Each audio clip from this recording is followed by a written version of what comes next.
The fall of the human intellect book का ये 3rd episode है। टॉपिक है ये माइंड रैक्स हैवॉक, यानी ह्यूमन माइंड बिना इंटेलेक्ट डेवलप किए गंभीर समस्याएं उत्पन्न करने वाला बन जाता है। माइंड बच्चों की तरह से बिहेव करता है, लेकिन इंटेलेक्ट डेवलप होते ही वो एक मैच्योर एडल्ट बन जाता है। The child needs constant supervision by an adult. इसी तरह से माइंड को भी इंटेलेक्ट की अटेंशन और गाइडेंस चाहिए। माइंड अनकंट्रोल्ड होगा तो वो प्रॉब्लम क्रिएट करेगा। माइंड में likes, dislikes, worries, anxiety, desire, attachment, ये सब ही शोर और मिजरी का कारण बनते हैं। सबको अपनी अपनी पसंद नापसंद, अट्रैक्शन, एवर्जन होते हैं। कुछ चीज़ें हम पसंद करते हैं और कुछ हम अवॉइड करते हैं। इसीलिए इंसान का जो व्यवहार है, उसकी जो भी प्रेफरेंसेस होती हैं, वो उसी के अकॉर्डिंग रिएक्ट करता है। इंटेलेक्चुअल स्ट्रेंथ और गाइडेंस की कमी इसका कारण है। इसमें भी एक पैराडॉक्स ये है कि जो चीज़ें इंसान को खुशी देती हैं, वही बाद में उसको दुख देती हैं, और जो चीज़ें उसे दुख देती हैं शुरू में, वही बाद में उसकी खुशी का कारण बन जाती हैं। जो चीज़ें वो शुरू में डिसलाइक करते थे, बाद में वो उनके लिए बेनिफिशियल हो जाती हैं, और इवन बाद में वो उनके लिए डिलाइटफुल उसको वो लगने लगती हैं। Pleasant beginning and in bitterness, और ये इंसान की नेचर है कि वो अनप्लेजेंट चीज़ें चाहता ही नहीं। वो अपनी लाइफ का जॉय खराब ही नहीं करना चाहता। शुरू में हम आलस्य करते हैं, एक्सरसाइज पसंद नहीं करते, जंक फूड खाते हैं, हेल्दी फूड पसंद नहीं करते, बट ये चॉइसेस उनके लिए एंड में परेशानी बन जाती हैं। हेल्थ इश्यूज होने लगते हैं। इंसान को इंस्टेंट प्लेजर चाहिए। वो इनडिसिप्लिन्ड लाइफ जीना पसंद करता है, बट इसके परिणाम काफ़ी दुखद होते हैं। कुछ ही लोग ऐसे होते हैं जो रिगरस डिसिप्लिन को फॉलो करते हैं। बिगिनिंग से वो डिसिप्लिन्ड लाइफ जीते हैं and enjoy the peace and happiness in the end. इंसान चाहे कुछ भी करे, उसके लाइक्स और डिसलाइक्स नहीं चल पाते, क्योंकि दुनिया बदलती रहती है, मौसम बदलते रहते हैं। अब देखिए, जैसे किसी को विंटर पसंद है, पर विंटर तो साल में 3-4 महीने ही रहती है, और कुछ लोगों को वीकेंड पसंद आते हैं। मंडे टू फ्राइडे वो दुखी रहते हैं, और फ्राइडे आते ही वो खुश हो जाते हैं। मंडे मॉर्निंग उन्हें फिर से नापसंद होती है, वो फ्रस्ट्रेटेड फील करते हैं। ओके, ठीक है, लाइक्स और डिसलाइक्स में भी प्रॉब्लम नहीं है। There is nothing fundamentally wrong with them. आपको उनको अवॉइड भी नहीं करना है, लेकिन आपको रीज़न और जजमेंट से सीखना होगा कि क्या आपके लिए सही है और क्या आपके लिए सही नहीं है। You can not allow your likes and dislike to directly propel your actions. Learn to use your intellect for enduring happiness and peace. Worry और एंग्जाइटी क्यों होती है? माइंड का एक और नेचर होता है, वरी और एंग्जाइटी, कि पास्ट में क्या हुआ, फ्यूचर में क्या होगा। इससे मेंटल एजिटेशन और सोरो पैदा हो जाते हैं। ये इंसान की सारी एनर्जी उसमें से ख़त्म कर देते हैं। It tears a person apart. इंसान थका थका महसूस करता है, और आप सोचते हैं कि काम आपको थका रहा है। नहीं, वर्क या वर्कलोड आपको नहीं थका रहा। आपकी जो वरी और एंग्जाइटी हैं, वही इस थकान का कारण है। आप उस थकान को मिटाने के लिए कुछ स्टिमुलेंट्स लेते हैं, कॉफ़ी पीते हैं, अपने आप को एनर्जाइज करने के लिए रेस्ट करना चाहते हैं, रात में कुछ रिक्रिएशन चाहते हैं, वीकेंड पर ब्रेक चाहते हैं और साल के अंत में कोई वेकेशन पे जाना चाहते हैं। लेकिन इतना सब करने पर भी थकान और बोर्डम आपकी लाइफ पर लदा हुआ है। आप देखिए, बच्चा कभी थकता नहीं है, ना ही बोर होता है। हालांकि बच्चा वीक होता है और एडल्ट उसके मुकाबले में स्ट्रांग होते हैं। उनकी एनर्जी का राज है कि उनमें कोई वरी, कोई एंग्जाइटी, कोई चिंता परेशानी नहीं होती। वो ना पास्ट का सोचते हैं ना फ्यूचर का। ये चीज़ हमें बच्चों से सीखनी चाहिए। इंटेलेक्ट को यूज़ करके वरी और एंग्जाइटी से फ्री रहना चाहिए। इससे आप एनर्जेटिक होंगे और एंटरटेनिंग, हमेशा एंटरटेनिंग रहेंगे। दूसरी प्रॉब्लम होती है डिज़ायर्स की वजह से। जब माइंड में बहुत ज़्यादा डिज़ायर्स होती हैं तो उससे एजिटेशन, सफरिंग, सॉरो हमारे माइंड में भरा रहता है। एंडलेस डिज़ायर्स को अलग अलग धर्मों में, किसी में डेविल, क्रिश्चियनिटी में इसको सैटन बुलाते हैं, इस्लाम में इसको शैतान बोलते हैं, हिंदू में इसको असुर बोला जाता है। तो ये जो अनकंट्रोल्ड डिज़ायर हैं, कभी ना ख़त्म होने वाली, ये इच्छा उस जलती हुई आग की तरह से है जो सब कुछ जला देती है। और जब डिज़ायर पूरी नहीं होती तो इंसान उस आग में जलता रहता है। इस डिज़ायर से ग्रीड, एवेरिस यानी धन की पाने की इच्छा और एक्सट्रीम डिज़ायर बढ़ती रहती है। और यदि आपको वो मिल भी जाता है जो आप चाहते हैं, फिर भी आपको डर सताता रहता है कि कहीं आप वो खो ना दें, और वो एंगर में बदल जाता है। एंगर डिज़ायर का ही मॉडिफिकेशन है। एंगर तभी होता है जब उसके पीछे कोई अंडरलाइंग डिज़ायर होती है। डिज़ायर, ग्रीड और एंगर के आप में पूरी तरह से भरने पर डिल्यूज़न यानी भ्रम पैदा हो जाता है। आप में एरोगेंस आ जाता है। एरोगेंस आने से यदि आप थोड़ा भी, जैसे अच्छी पोजीशन पर हैं या आपके अचीवमेंट्स बहुत ज़्यादा हैं, लेकिन कुछ लोग आपसे लो लेवल पे हैं, तो आप में ईर्ष्या भी आ जाती है। इसी तरह की जो नेगेटिव इमोशंस हैं वो धीरे धीरे आप पर हावी हो जाती हैं। डिज़ायर्स इस तरह तो हमारी पर्सनैलिटी को बिगाड़ती ही है। ये तब और बैड हो जाती है जब ये बैक्टीरिया की तरह मल्टीप्लाई हो जाती है। इस डिज़ायर से दूसरी डिज़ायर, दूसरी डिज़ायर से तीसरी डिज़ायर, एक पूरी होती नहीं कि सामने दूसरी आकर खड़ी हो जाती है और वो आपको बर्डन कर देती है। सो डिज़ायर्स को इंटेलेक्ट से कंट्रोल करके, गाइड करके खुद को ग्रीफ, मिजरी से बचाना है। आयरनी ये है कि हम सोचते हैं कि हमें पता है कि हमें क्या चाहिए, बट एक्चुअल में ये ऐसा नहीं है। लोग इग्नोरेंस में हैं, हालांकि वो ऐसा नहीं सोचते। वो सोचते हैं उन्हें पता है कि उनकी क्या डिज़ायर है, but this is not true. You are disillusioned by your own desire. एक डिज़ायर आती है, सपोज कि आप में एक डिज़ायर आती है कि आप शादी कर लें, तो आपने शादी कर ली।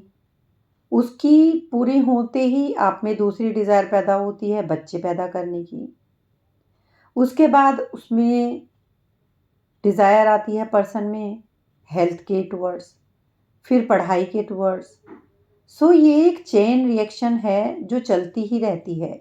It goes on and on. आपका माइंड हमेशा स्ट्रेस में रहता है विद अनफुलफिल्ड डिज़ायर्स। और आप कहते हैं कि आप जानते हैं कि आपको क्या चाहिए, बट आपको एक्चुअल में नहीं पता कि आपको क्या चाहिए। आप अपनी परछाई का पीछा करते रहते हैं जब तक आप बीमार नहीं पड़ जाते, थक नहीं जाते। You project your egocentric desires and run after them. You grope in the darkness of you ignorance. आप अंधेरे में दिखाई न पड़ने के कारण ढूंढते रहते हैं, not knowing what you really want. You are caught up in the quagmire, यानी आप दलदल में फंस जाते हैं ऑफ डिज़ायर्स, और आप पूरा जीवन निराशा और फ्रस्ट्रेशन में रहते हैं। ये थॉट एक पोएम है, द ऑलिव ट्री, उसमें बहुत ही अच्छे ढंग से बताया गया है। दो हर्मिट थे, वो दोनों ऑलिव ट्री की सैपलिंग लगाते हैं, छोटा सा पौधा लगाते हैं उसका, और वो प्रे करने के लिए उसमें से, यानी जब वो पूजा करने जाते हैं तो उसमें से, पौधे में से चाहते हैं कि ऑयल एक्सट्रैक्ट करेंगे और फिर उससे वो अपना दिया जलाएंगे। उनमें एक साधु क्या करता है, वो रेन के लिए प्रे करता है, रेन हो जाती है। उसके बाद उसे लगता है कि पौधे को सूरज की रोशनी चाहिए, तो वो सूरज के निकलने के लिए प्रार्थना करता है, सूरज निकल आता है। बाद में उसे लगता है कि ठंड होनी चाहिए, फ्रॉस्ट पड़ना चाहिए, तो वो भगवान से ठंड की प्रार्थना करता है, भगवान उसकी भी, वो भी प्रेयर सुन लेता है। लेकिन इस तरह से प्लांट उसका पैरिश हो जाता है, नष्ट हो जाता है। लेकिन दूसरा जो हर्मिट है वो प्लांट ग्रो करता है और वो कुछ भी प्रेयर नहीं करता। He had no desires. वो अपनी उन चीज़ों को नेचर पे छोड़ देता है और प्लांट ग्रो करता है और वो एक्चुअल में ट्री बन जाता है जो उसको ऑलिव्स देता है। डिज़ायर से दो चीज़ें होती हैं, एक तो जो चीज़ आप चाहते हो वो आपको मिल जाए, एंड दूसरी आप उस चीज़ को एंजॉय कर सको। सो ये प्रोसेस पूरी लाइफ चलता रहता है, acquire and the enjoyment, then craving और desire for something else, and acquire and enjoyment chase कभी भी ख़त्म नहीं होता। लेकिन अल्टीमेटली लोग इस निरर्थक प्रयास में इतना एग्जॉस्ट हो जाते हैं कि वो फ्रस्ट्रेटेड और अनहैप्पी हो जाते हैं। इस कभी ना ख़त्म होने वाले डिज़ायर की भूख चलती रहती है। इवन दुनिया के सबसे अमीर लोग भी और से ज़्यादा पैसा पाने की होड़ में लगे रहते हैं। The most powerful seeks more power. The most beautiful women would like a little more beauty. लेकिन इस डिज़ायर को सप्रेस करना भी ठीक नहीं है, इससे तो प्रॉब्लम सॉल्व नहीं होगी। इनफैक्ट किसी चीज़ की चाह और उसे पाना, ये प्रॉब्लम नहीं है, प्रॉब्लम है हमारे माइंड में। So you are advised to control, regulate the mind's indiscriminate craving for acquisition. दूसरी प्रॉब्लम होती है एंजॉय करने की, चीज़ों को एक्वायर करना फिर उनको एंजॉय करना।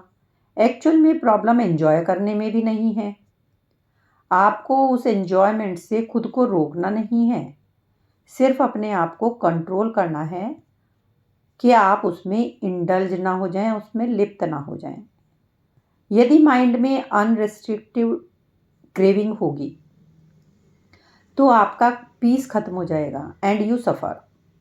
यदि आप उन चीज़ों या घटनाओं को अपनी इच्छा से कंट्रोल करेंगे, आई मीन वॉलेंट्री रेगुलेट करेंगे और मॉडरेशन में करेंगे, संतुलन में करेंगे, तो आप उनको एंजॉय कर पाएंगे। यदि उनको असावधानी से लिप्त होकर करेंगे, सेंसुअल एंजॉयमेंट के लिए करेंगे, तो आप उनकी ब्यूटी या चार्म को खो देंगे, आप उसे एंजॉय भी नहीं कर पाएंगे। अनरिस्ट्रिक्टेड इंडल्जेंस उस जॉय को मार देगा। सच्चाई ये है कि जॉय उन चीज़ों में नहीं है, पर ये समझना या समझाना काफ़ी मुश्किल है। एक ले पर्सन को कन्विंस करना मुश्किल है ये बात। वो आइसक्रीम पार्लर जाता है, सपोज बेल्जियन चॉकलेट वो खाता है, ही एंजॉयज इट। वो बार जाता है, वहाँ पर वो ब्लू लेवल स्कॉच पीता है, उसे एंजॉय करता है। तो बताइए, आप उसे बता सकेंगे कि एंजॉयमेंट जो है वो इनमें नहीं है। आप उसे एग्जाम्पल देते हैं।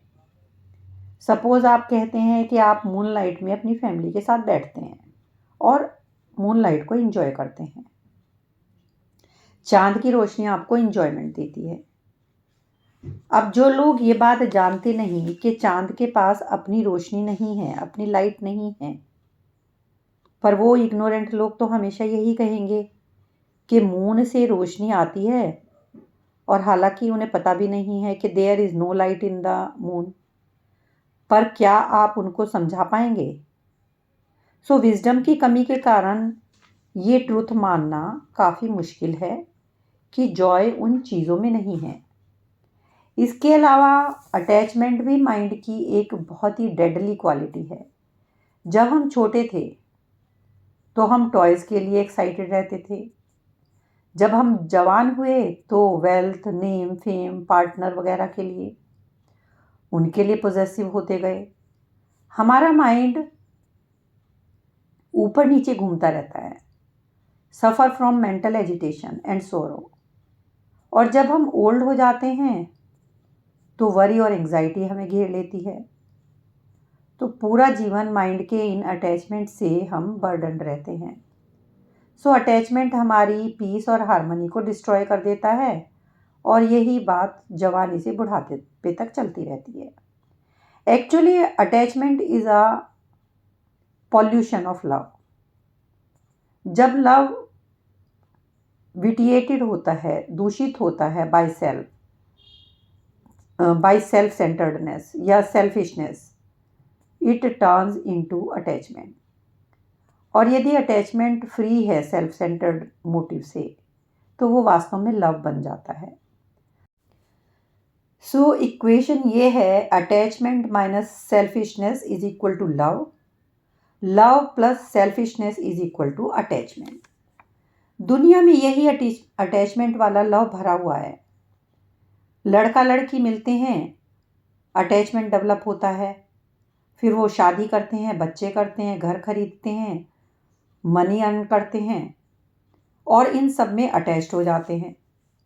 कुछ लोग शायद मटेरियलिस्टिक चीज़ों से हटकर स्पिरिचुअल सॉलिस, शांति में जाते हैं, बट वो अपने रिलीजन और अपने स्पिरिचुअल गुरु से इतना अटैच हो जाते हैं, वहाँ भी उनका माइंड उनको बांध देता है। The mind thus bind itself to anything too. और ये इसी तरह से जिस चीज़ के माइंड हमारा कांटेक्ट में आता जाता है, उसी के वो बंधन में पड़ता चला जाता है। इस सेल्फ इन्फ्लिक्टेड डैमेज से बचने का तरीका है, वो तरीका है इंटेलेक्ट को डेवलप करने का, to protect and preserve your love. आपका लव स्वार्थ से कड़वा ना पड़ जाए, क्योंकि लव तो पीस और हार्मनी प्रोड्यूस करता है, लेकिन अटैचमेंट जो है वो डिस्ट्रेस या पीड़ा या डिसहार्मनी है, और उसका रिजल्ट ये होता है कि उनकी लोगों की रिलेशनशिप ख़त्म हो जाती है। वो पहले एक दूसरे के साथ थे, लेकिन धीरे धीरे वो रिलेशनशिप सेल्फिशनेस की वजह से शैटर हो जाती है। Pain, suffering, it is the law of nature. 3 English poems हैं, उनमें एक ट्रेजेडी को बहुत ही अच्छी तरह से समझाया है। They highlight the tragic loss of relationship when one is attached to the other, it even ends with death. ये लाउडामिया बाय विलियम वर्ड्सवर्थ की लिखी हुई है। लाउडामिया एक प्रिंसेस अपने हस्बैंड, जो ग्रीक का प्रिंस था, उससे बहुत ही ज़्यादा अटैच थी, और ये टेरेबल अटैचमेंट एंड में राजकुमार जो था, प्रिंस था, उसकी प्रीमेच्योर डेथ का कारण बन जाता है और वो अलग हो जाते हैं। एक दूसरी पोएम है Andrea del Sarto by Robert Browning. इसमें हस्बैंड का अंधा प्यार अपनी वाइफ के लिए दिखाया गया है, उनकी रिलेशनशिप को डिस्ट्रॉय कर देता है। एंड्रिया डेल एक ग्रेटेस्ट यूरोपियन पेंटर था, पर अपनी वाइफ से बहुत ज़्यादा अटैचमेंट करता था। उसका टैलेंट और वर्क वो रूइन कर दिया गया। He ultimately lost his wife in their marital relationship. एक थर्ड पोयम है सोहराब और रुस्तम की बाय मैथ्यू आर्नल्ड। इसमें बाप और बेटे की अटैचमेंट की कहानी है। दोनों एक दूसरे के प्यार में ऑब्सेस्ड हैं। ये सेपरेशन का और बाद में बेटे की डेथ का कारण बना। सो ये माइंड कितना ज़्यादा विनाश कर देता है। आपके लाइक्स, डिसलाइक्स, वरीज, एंग्जाइटीज़, आपकी एनर्जी को ये छीन लेता है। माइंड की अनकंट्रोल्ड डिज़ायर्स अटैचमेंट बर्बाद कर देते हैं। Therefore you must develop your intellect to play its vital role in controlling and directing your mind's activity. Intellect को, माइंड को कंट्रोल करने के लिए तैयार करना है हम।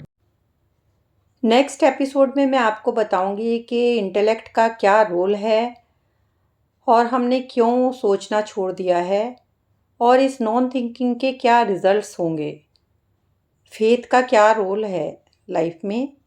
इन सब के बारे में मैं आपको नेक्स्ट एपिसोड में बताऊंगी।